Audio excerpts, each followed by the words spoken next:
Hello friend, আসসালামু আলাইকুম। Welcome to my visiting explore. তো ফ্রেন্ড, দেখতেই পাচ্ছেন এটা নালা। প্রচণ্ড মানে বন কচু না কি বলে সেগুলো হয়ে গেছে প্রচণ্ড। আর দেখতে পাচ্ছেন গ্রিন, একদম সুন্দর একটা আবহাওয়া। তো এটা আম গাছ, আর এখানে একটা আমড়া গাছ আছে, মানে দেশি আম গাছ, দেশি আমড়া গাছ দেখা বলা হয়। এটা আম গাছ, আর ডালটা দেখতে পাচ্ছেন, এটা আম গাছ, এটা আমড়া গাছ। চলেন আমি গিয়ে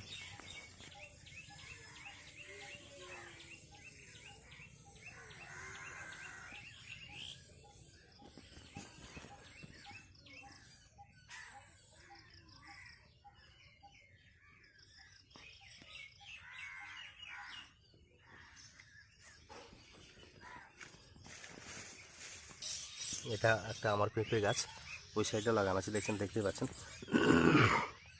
এইটা। আর একটা ওই সাইড আছে, দেখুন আর একটা ছোটো মতো লাগছে এটা।